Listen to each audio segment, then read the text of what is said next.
You can claim that the indie horror craze began with the 2012 psychological horror game Slender: The 8 Pages, where players walked through a dark forest to try to collect 8 pages to win the game, but after collecting each page, the Slenderman would gradually get more aggravated and would make the game harder for you.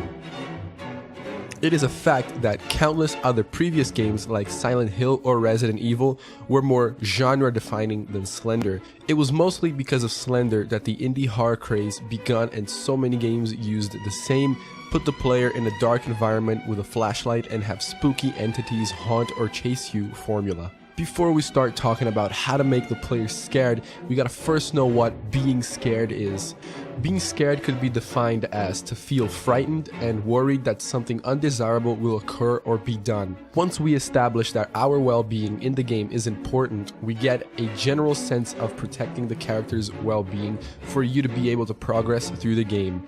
Most games have it so you lose progress if you die, which is the opposite of what you want. But what is it exactly that makes us feel threatened? Imagine there is a monster that can easily kill you and you can't protect yourself. All you can do is run and hide like the coward and weakling you are. That'll make you fear him because it is established that he is stronger than you and you can't do anything, making you feel weak and hopeless against him.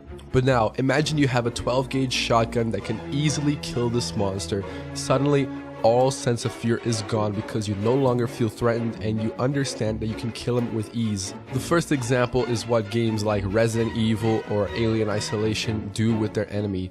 You can't kill the alien, all you can do is run and hide until you get a flamethrower.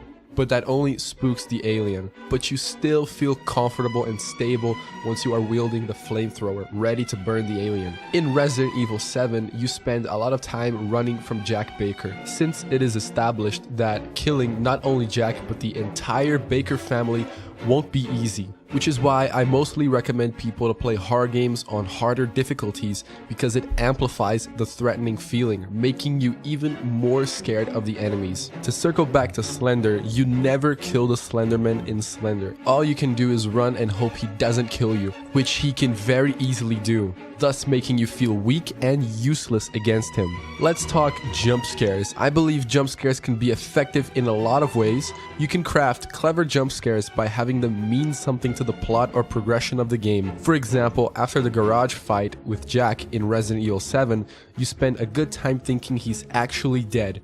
Once you are about to exit an upstairs bathroom, Jack suddenly shows up in front of you and it is horrifying because you only learn now that Jack can regenerate. Even after having a brutal clash with him full of threat, he becomes even more threatening now that you know he won't die that easy. That is how you correctly make jump scares effective while also building on the character. Just don't overdo jump scares and don't make your game rely on jump scares to be scary.